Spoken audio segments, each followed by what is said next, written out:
like to welcome you to BOI Meets Wellness, a podcast that discusses the complexities, celebrations, and challenges of building a wellness ritual as a BOI, a person who is born obviously incredible. You are now listening to BOI Meets Wellness with poet, motivational speaker, and wellness lover, Benton. BOI, born obviously incredible, especially when you wear it pretty.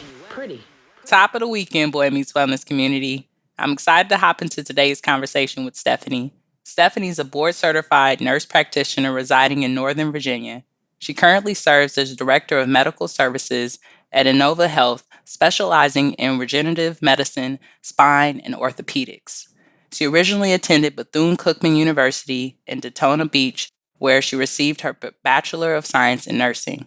While working in progressive intensive care units, she earned her master's degree from the University of South Florida in Tampa, Florida. She is licensed in Florida, North Carolina, and Virginia. She has worked primarily in spine surgical settings.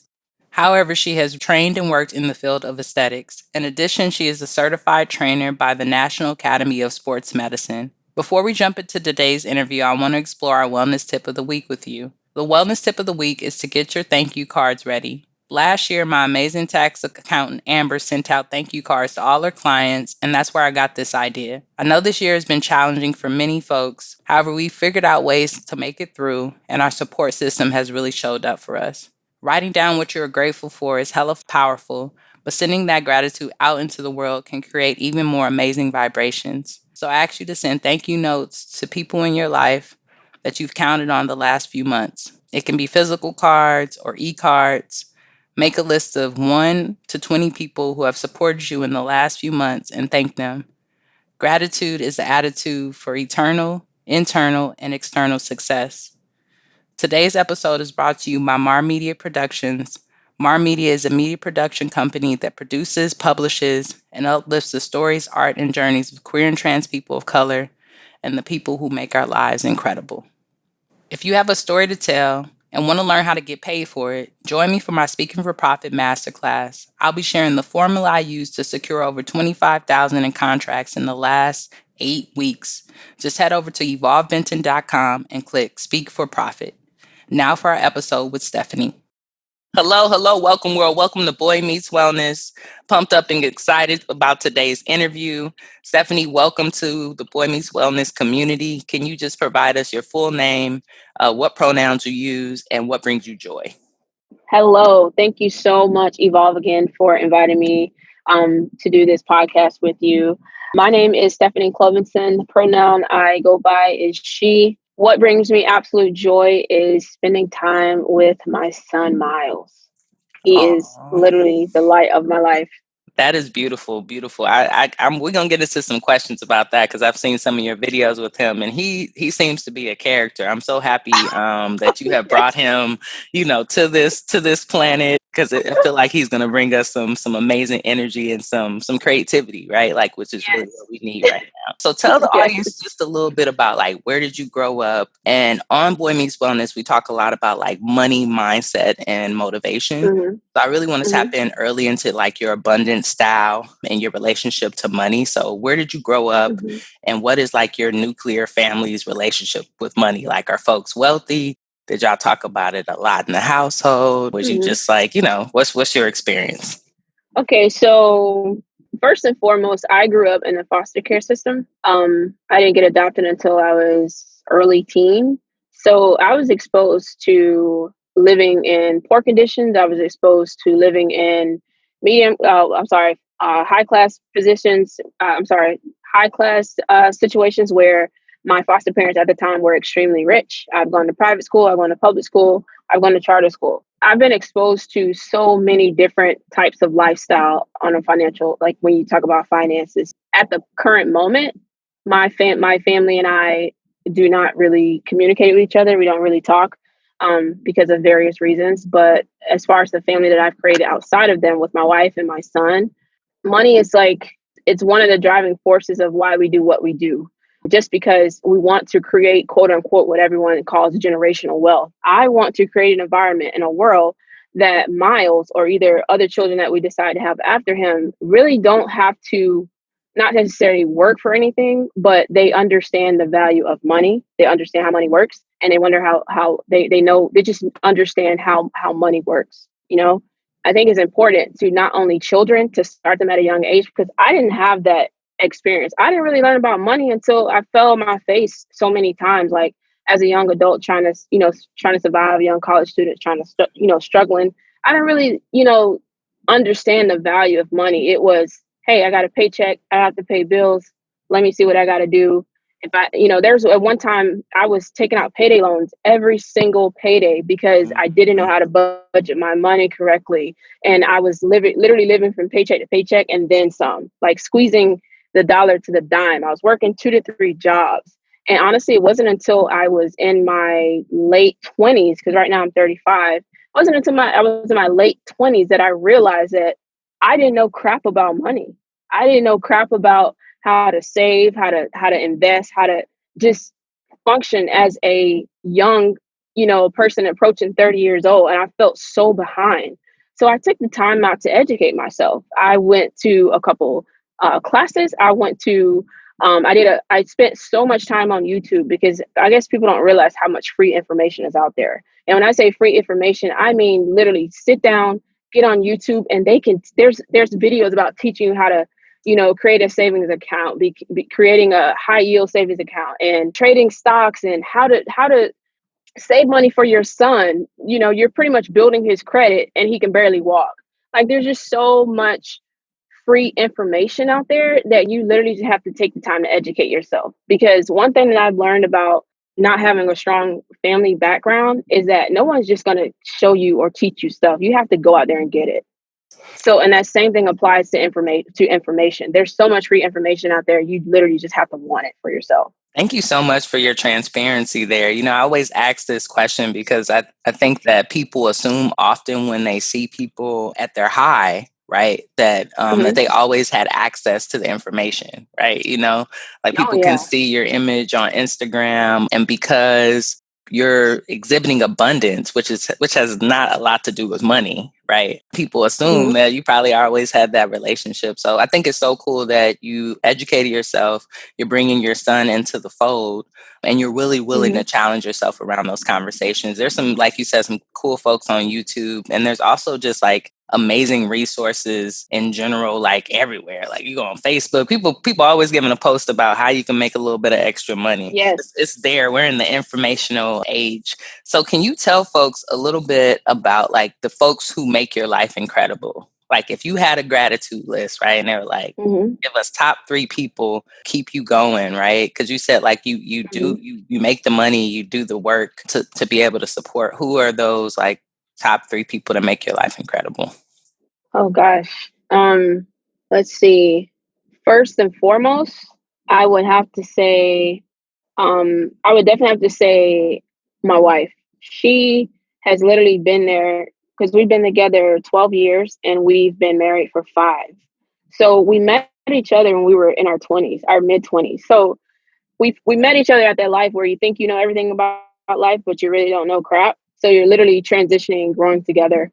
And she was there for me when I was working 2, 3 jobs. She was there for me when, I didn't budget correctly and our lights got turned off a couple times because I didn't know crap about budgeting. And she was there for me, throughout school, because for a better part of our, relationship, I was in school. I was working on my bachelor's in nursing, and then I transitioned and went for my master's. So just being with someone that's in school full time can be a strain on your relationship. But just normal day-to-day life lessons in there, it could also be a strain as well. But the fact that she's been there and she's always been supportive of me, and I've always been supportive of her, I would say she's definitely number 1 on that list. And then after that, I would say my 2 closest friends, Sierra and Kirsten. I met Sierra and Kirsten right after I was disowned from my family and I was escaping living in Georgia, and I moved to Florida. So I met them at probably my most vulnerable time in my life. And there we were, young college students. I just joined the sorority and getting to know people and just becoming who I was. And they literally embraced me like I was a member of their family. They were literally just always there for me. those are the type of friendships that I hold on to. I tell people every day, those are not my friends, those are my family. I would definitely say those two are, they're the next people on the list. And then of course, Miles. Miles is literally like, he just makes me a better person. Like everyone says, when you have kids, kids change you, but until you actually experience it, you don't really understand the gravity of that statement. And it's like certain decisions that I would have just, jumped on, I always take him into consideration. When I say certain things, I always take him into consideration because my wife and I are literally his role models. We're his first role models. And I just want it to be a good one, So it's like, he's always watching, he's always listening. And I want to be that positive influence in his life that I just never had growing up. So it's like, I want it more than the average person because I know what it's like not to have it, so. That's so beautiful. Definitely. Your love for him. I'm just like always like gushy about it. Like I don't have kids yet, but definitely want them. Yeah. And seeing the way that you love him, the way you interact with him, it's refreshing. You know what I'm saying? Because I I think know. that sometimes people are just very like interesting about like how they choose to share their children. It could be very on the vanity side, or it could be on the side where they don't want to share them at all. Which I totally understand that as well. Yeah, that's true. It's also appreciation because you're consenting to that. And he is too. And I feel like y'all have had that conversation. He's so smart. I feel like he would tell you, like, Yes. you know what? I don't want to be on video today. I'm good. Yo, and believe it or not, there are days. Believe it or not, there are days where he's just like, no camera, mommy, no phone, mommy. I'm like, you got it, baby, whatever you want. And then there's times where he's like iPhone. Like, I guess that's his way of telling me, hey, put me on camera or take a picture, or say cheese, and and I oblige, whatever you want to do, buddy. You don't feel like doing it, fine by me. It's okay. And it's beautiful. It's crazy because like my wife carried him. And the bond that he and I share it's just undeniable. And I always tell my friends, I'm like, the bond Miles and I share is just so crazy. Like, you can't tell me in another life that I didn't carry that kid like he was my own. Like, obviously he will always be my son, but biologically he isn't. But you would think that biologically we are tied to each other just because the bond that we have is so strong, and it's just always been that way since he was born. It's just beautiful that I even get a chance to experience this type of love, for a child. Thank you so much for sharing that too. Cause like I've heard of people saying that like, the connection is different for folks when they're not the biological parent. And I really don't think that that's true. Like, I think they're so much more connected to spirit than even biology. Yes. Even in my experience, I grew up around like most of my nuclear family, but I had like cousins that were like adopted, and I didn't even know, right? Like uncles that were adopted that I never knew until we got older. Cause Black folks don't really talk about that.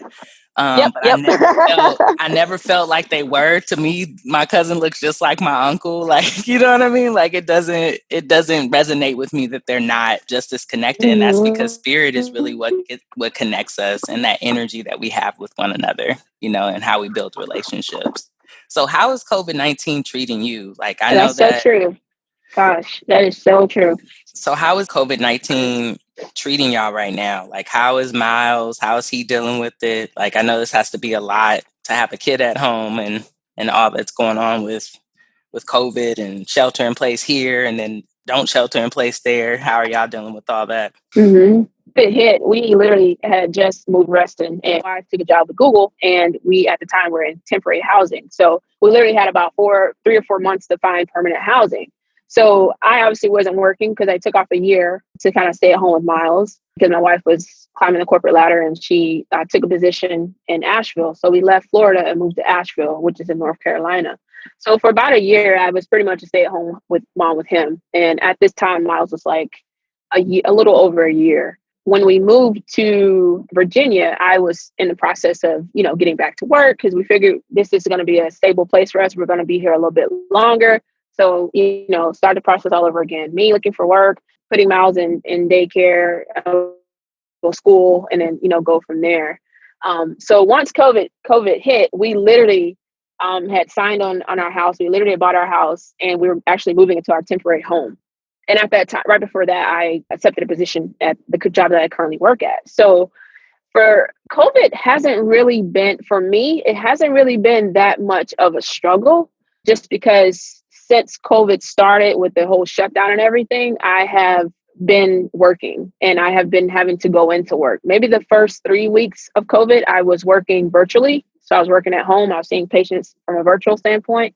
But then after that, I was pretty much going into work full time. So for me, it really hasn't been much of a struggle. But my wife, it has been very, very much of a struggle, which is why we had to get a nanny. Because I'm not sure if you know much about Google, but they're like, when I say Google appreciate and love their employees, like they mandated her to stay at home until July of next year because they Oh, care about the wow. health and safety of their employees. So if she's working from home, there's no way she's really going to have a productive work day if you have a toddler running around playing. So we ended up having to hire a nanny, which has taken so much like stress off of us. She's really good with him. He absolutely loves her. And then my wife is able to, work. But she's also getting cabin fever. So, every now and again, we'll do something to get out of the house. We'll go on trails. A couple weekends ago, we took Miles to the zoo. So it's just a matter of, realizing that it's here. There's really not much we can do to change it. We just have to modify our lifestyle so that we don't lose our minds. But it's not really affected him at all, just because you know, I've at the time I was off for a whole year, so he was used to me being at home. So he obviously wasn't in school at that time, so he was used to one of his parents being at home all the time. So I don't really think it's affected him as much as most kids, because he's not just in the house all day. Like our nanny, she takes him to the park, she takes him swimming. So he gets out of the house, he gets his vitamin D and his exercise. So he's loving it. He also gets his tutoring session with me every morning before I go to work. So he's also getting that educational aspect that he would get in school.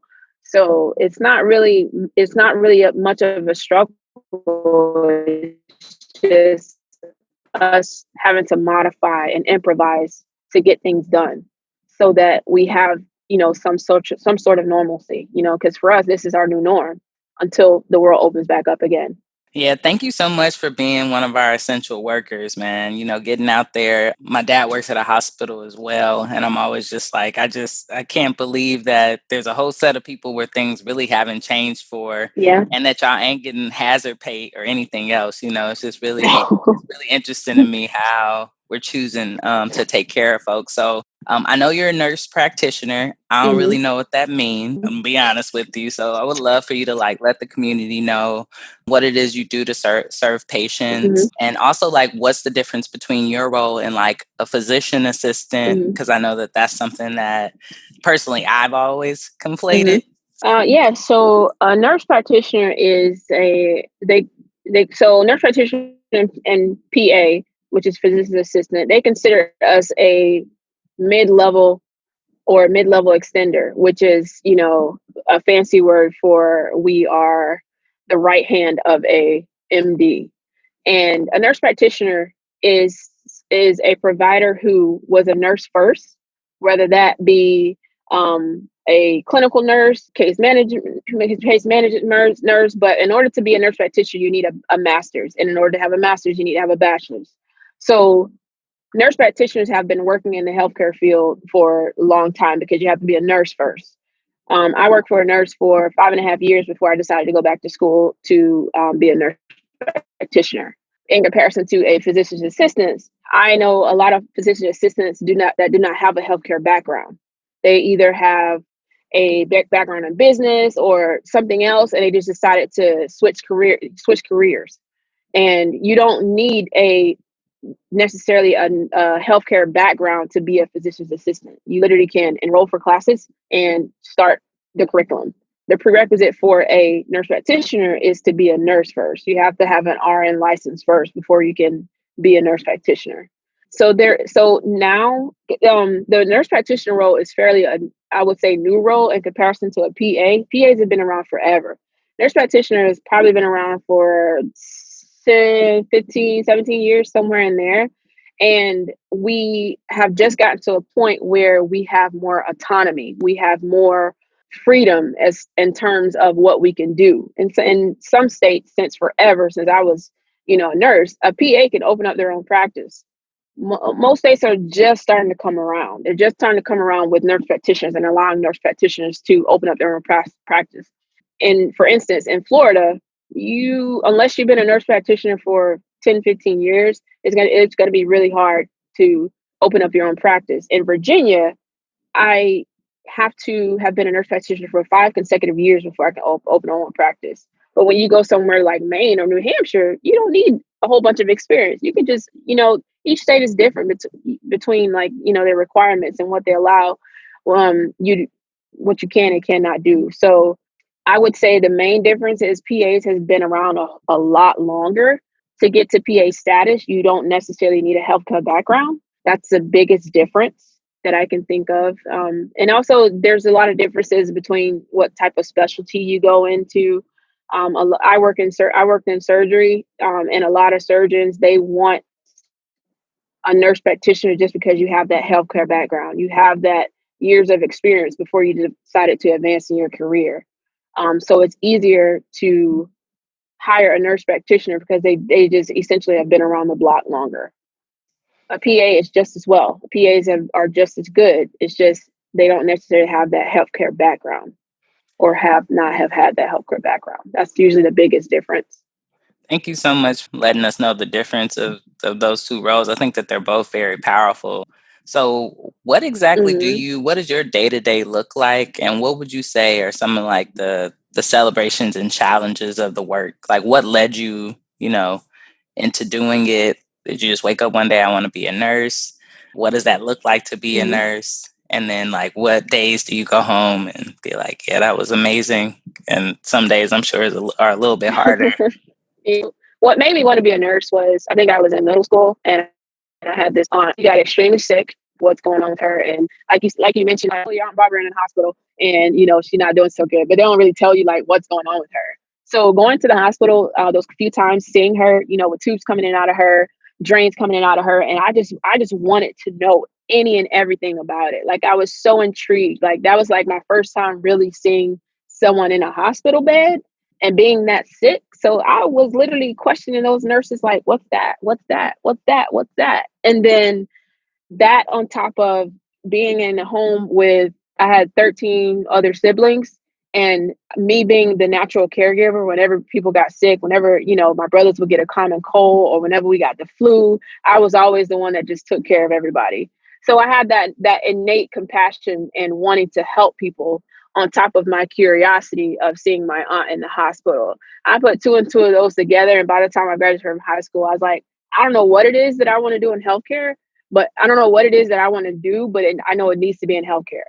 So I'd already made up my mind before I graduated from high school that I wanted to do something healthcare related. I started out at the local university, Thomas University in Georgia, where I grew up. And I started out as a biology because I wanted to eventually, study pre-med. So I went on a rotation after like my first year in college with a doctor, a shot at a doctor. And it was a horrible experience for me. He was very impersonal, very just like cutthroat. And I was just like, I don't want to do that. I don't want to be a doctor because if this is how most doctors are, this is not what I want to do. I want to do something where I actually build rapport with patients, where I'm talking to them, I get to know them, I spend time with them. And I think that's when I decided to switch careers and become a nurse. And I didn't want to start all over. Thankfully, all of my prerequisites that I took for biology were accepted, in the nurse curriculum. So I just switched over. It was an easy transition for me to switch over. So I ended up moving to Florida, and I went to TCC because I needed to finish up more prerequisites to get into a nursing program. But I met my wife, fell in love. She moved to Melbourne and I followed her. So I moved to Melbourne with her, and I ended up enrolling at school. I ended up getting a scholarship to go to Bethune Cookman. So I went to Bethune Cookman, and that's where I got my bachelor's degree. And we left that east coast of Florida and moved to Tampa. And then I enrolled in University of South Florida for my master's.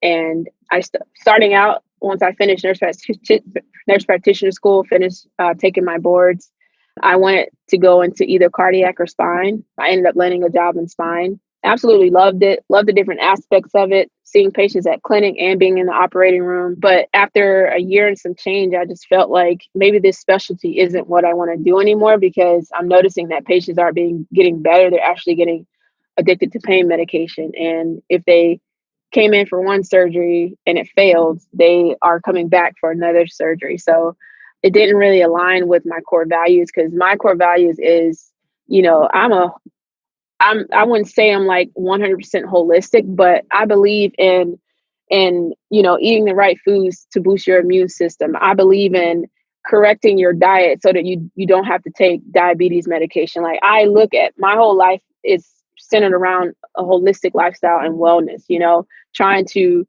let the body heal itself so that you're not, like most people, stuck on medications for the rest of your life. So I just felt like I wasn't living my passion. So I decided to get out of modern medicine and go into regenerative medicine, which is what I do now. And a normal day to day looks like for me, get up, go to work. I see patients. Most of my patients have spine problems or orthopedic problems. So my job is to assess them, see what their issue is, interpret their X-rays or their MRIs, and then come up with a treatment plan with my other providers to fix their issues. I do trigger point injections. I also administer stem cells. Most of my days I'm in the office, but there are some days where I'm in the operating room where I administer stem cells directly into the tissue while the patient is in surgery. So it's a lot of change. It's a lot of different hats that I put on. The role is actually director of medical services, but there's a huge clinical aspect to it. Now, I don't just sit at the desk putting in orders and making sure payroll is done. There's an administrative side and there's a clinical side, and I like it because it's constantly changing. It's not the same thing. I'm your true Sagittarius, so I get bored easily and I have to constantly change things up. So this job is literally, it just aligns with who I am as a person. And it gets me out of that modern world where I'm just, writing prescriptions for pain medications and perpetuating the cycle of opiate addiction. So it was great for me to get out of that world, even though I learned so much, and I'll never take it for granted because I just learned so much about, orthopedics and spine. That is so cool. What I really find amazing about what you're saying is that you decided to shift so many times because of your core values, right? Like most people, when they're even thinking about going to medical school, they would never pivot to go to nursing school, right? To be connected to people, but you already knew so much about yourself. I think that is something that I hope that the audience is really hearing, right? Like when we're dreaming, when we're motivating ourselves, we have to be intentional about connecting to our core values, which is why that internal reflection and time to process that is so important. And then you mentioned that you holistic, and I already kind of knew that because I've been watching your workout videos. I don't know where you're getting these routines from, but you are out here killing it. So I wanted to know a little bit more about that side of you. This wellness side. Like number one, where are you getting these routines? And number two, where did this start? Have you always been athletic? Did you play a sport? Because you out here killing it, and I love them. So please keep them coming. Yeah, so I have always been athletic. I played softball for Thomas University, which is the first university that I went to. But I've always been an extremely active person. And I think about 8 months ago, I was like, I want to be a personal trainer, because this is like, I have a passion for helping people. I have a passion for helping people reach their goals. And I also just don't want to be that person that does one thing. I want to, expand my horizons and be competent to do a number of things.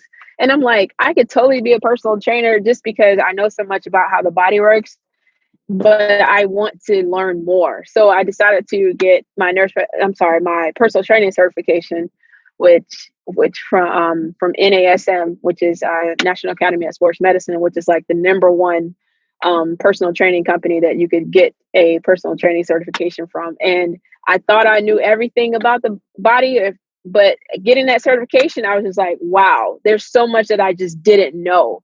So for me, it was more so, I knew I could do it, but it was more so like, let me see if I can do it. Let me see if this is something I can do. And it's just something else that I wanted to add to my repertoire of healthcare and wellness, because I'm always the kind of person, like, you can be as experienced as you want to be in a certain area or a certain specialty, but it just sounds so much sweeter when you have formal training or credentialing or certification behind it. You know what I mean? It just sounds so much sweeter to say, hey, yes, although I've been an athlete all my life and I know how the body works, let me train you. But it just sounds better to say, hey, I've been an athletic person all my life, and I have a certification to back it up. Let me train you.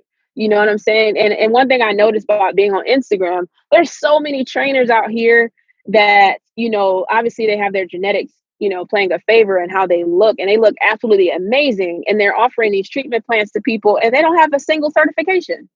To me, that's like, you guys aren't really selling a good package here, because you obviously people see you and they want to look like you, but you don't have the certifications or credentialing to back it up what you're selling people. So I didn't want to be that person. Yes, I feel like, and some people say, oh, being a nurse practitioner, you're overly qualified to be a personal training. To me, that's not enough, because I'm certified to, save your life, or I'm certified to, tell you what to do and what not to do to prevent you from, having a crappy life as far as health goes. But I'm not qualified to tell you what to eat and what to put into your body, like from a personal training standpoint. So why don't I do this for myself and get this certification? So that's something I decided to do. And who knows, I may even want to, become more well-versed and get a certification in nutrition. Like one thing I will never do is stop wanting to better myself and stop wanting to learn. That's where growth stops, when you just feel like you have achieved everything and then you're done. Like, I will probably be 60 or 70 years old still trying to learn something else. That's hella dope. That's hella dope. You said, I'm going out here and get this certification. I'm about to be a trainer. You Yes. was ready to go. That's good. I think that's a part of being incredible, right? When I usually bring folks on the show, and when I met you, you had such amazing energy. It's boys. People are born obviously incredible. And I think that I was able to see that spirit in you, that fight for knowledge, to know as much as possible, to be able to give people the best results, right? Even what you're doing with your son. So let's talk a little bit, since you already started talking about the future. Let's anchor ourselves in that. What are your parenthood goals, and how did you set those? So honestly, I didn't have any parenthood goals. I just knew what I didn't want. And I know that I didn't want my son to grow up like me. And I didn't want my son to have a bad experience, as far as his childhood and his upbringing. Now, there's really no roadmap to parenting, you know, and I think I did self growth and a lot of just about myself. I don't want to, transmit that same energy to him, or I don't want to transfer that to him. And I know that there's some unresolved issues that I have from my upbringing that I just don't want him to be a product of. So I literally took 6 to 8 months before he was even born, and every day just like worked on myself, and just basically cleaning up my own shit. Because it's like, you may not realize it, but you transfer that energy onto your children if you have unresolved issues from your own background. Because I've seen it happen so many times, like, with not just with my family, but other people's family. And then that's where the cycle starts. And it's like, I loved him so much before he was even here, that I wanted to stop that cycle. So I didn't really want it to look like you. What I want to know that, growing up in a house with like my wife, and she's like tough conversations, because her and I are more different than we are alike. So we would ask each other questions like, well, are we going to spank our son, our kid, or not? And I'm torn with that, because growing up in a house, all I would do is just, I know better, and I'll get in check. I'll ask whippings. So it's just like, you can't really determine how a child is going to be until they get here. Hello? Can you hear me? Oh, there you are. Okay. I was like, oh. It was something weird going on. It was like your voice was slowing down. I don't know. We'll figure it out on post-production. So the Okay. last question close to last question I have is like, where do you see yourself in 5 years? Like, what are you manifesting for the next 5 years of your journey? Oh, awesome. That's actually a great question. So the next 5 years, I'm actually looking to transition out of working for the man and becoming my own breadwinner. Like, quote unquote entrepreneurship. And I'm actually working on this project right now for a wellness spa, like a healthcare wellness spa. So hopefully in the next 2 years, we'll have a grand opening, and that will go well. But yeah, That's so I've been kind of brainstorming and working on that for like the past 6 months. And I'm working with a mentor because all I know is the healthcare and the clinical side of wellness spas. I know absolutely nothing about the business side. So I hired a mentor to kind of show me the ropes, teach me the do's and don'ts, and just kind of really just guide me into this new world. But I'm super excited, super, driven and just ready to get the ball rolling. that's gonna be nice. Or are you hoping that it'll be just one spa? Or are you trying to do like a franchise type of situation, or have you not really thought about like that business side of it?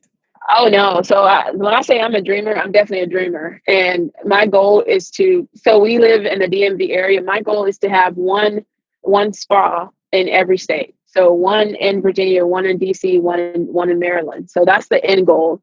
But because we live in Virginia, obviously I want the first one to be here. I don't want it to be too far, for me to commute. I want it to kind of be my baby. So the first one will launch here. The location that we're looking for right now is in Reston, which is super cool area. It's like 20 minutes from DC, another 20 minutes from Maryland. And then maybe in a year or so after this one is successful, we'll open up the next one in DC. And then after that, Maryland. Look at you! I already got the plan. I see you. That you do got that Sagittarius energy. That's real. So I know you say you're doing the personal training. Are you signing up clients? And if not, like what other projects are you working on, and how can folks from the community support you with that? So I only have 4 clients right now, and the reason why I have 4 clients right now is because I work full time. And many people out there that are personal trainers know that whenever you train someone, you have to give them a lot of your attention. So I feel like any more than 4, I wouldn't be able to give everyone my attention. So personal training is mainly for me, was like something that I wanted to see if I can do, and it's like a side hustle, right? So the proceeds that I get from personal training, I put them in an account for Miles because it's not like I technically need it. But why not start on the savings for him right now? So it's something that I just wanted to see if I can do and just make extra cash for him. So it's money that I get every month. It's not touched. It literally just sits there and accumulates. So that's one thing that I'm working on right now is personal training. I'm also working with 2 of my current employees to branch out and start our own practice. I'm not 100% sure where that's going, just because a lot of my attention is in opening this business for myself. So that's more so of a maybe. That's a big maybe, but we are working towards it. So we'll see how that goes. And if that goes well, then that will probably launch by the end of the year. Brilliant. So So it's like, how can people follow you? Like, get to know you, see some of those dope workouts. Where can they find more of your information? so you can follow me on Instagram. I do have Instagram and Facebook, but I'm just like rarely on Facebook. So my Instagram is Brilliant Insanity. So it's brilliant _ insanity _ I'm very active on my stories. You can also send me a message. I'm super friendly. I usually always respond. And if you have any questions, feel free. There's no question that I won't answer. I mean, I get questions all the time. Most of them are healthcare related questions, but if you have a question about something, then I'll answer it. But if I don't know, I'll give you the resource to where you can find it. That is me. Hella dope. So we're going to move into our last and closing segment, which is called Boy Talk and Hop. You answer a few questions, fill in the blank. But before we jump in, I just wanted to make sure, did you have any last words for the community? No, not at the moment. Okay, dope. So Boy Talk and Hop, I'll give you a phrase, you fill in the blank, whatever comes to your mind. It should be fun. People always come up with interesting things. So I'm interested to see how the Sagittarius mind will work. Okay. All right, let's jump in. So the first one is music is life. There's not a day that I don't wake up with music. Music is played throughout my day, and I don't go to sleep without listening to some form of music. So for me, music is life. Music has brought me through some of the toughest times of my life, and it will continue to, keep me on this journey and fuel me. Beautiful. Next is ownership is. Oh, wow. This is a good one. Ownership is power. I that's something I'll never forget. My grandfather always told me that when you own land, when you own anything, you have power. So for me, ownership means power.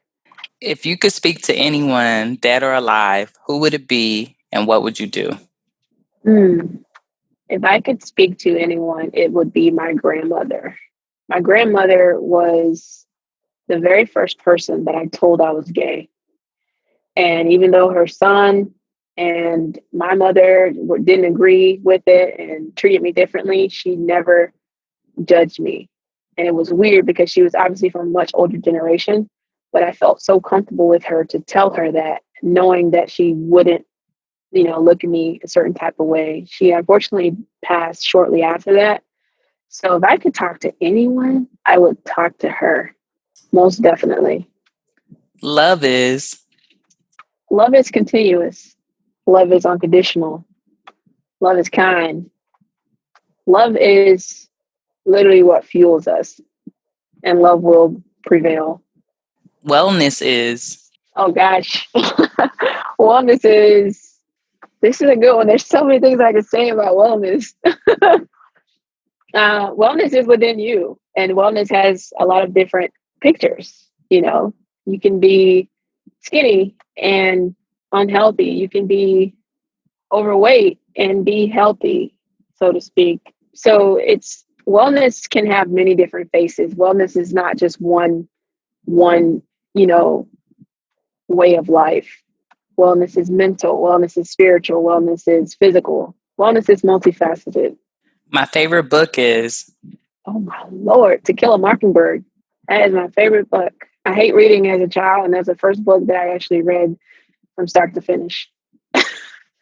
It's so much better as an adult, though. Like, I feel like it's kind of inappropriate for when we were reading it, and that's why it never landed on any of us. We were like, "What?" Yes. Exactly. And last but never least, Stephanie is. Stephanie is love. Beautiful, fam. Thank you so much for being here, for telling your story, for doing the beautiful work that you're doing. I know that this will inspire our community, and I just appreciate all the intentionality behind you, sticking to not just supporting people with their healing journey, but giving them the autonomy of knowing their bodies. So thank you so much. Yes. Thank you so much for having me. My name is Stephanie Clovinson, and I am born obviously incredible. Thanks for listening to BOI Meets Wellness. Stay connected on and off the show by following us online at BOI Meets Wellness. That's boy with an I. Until next time, go be incredible.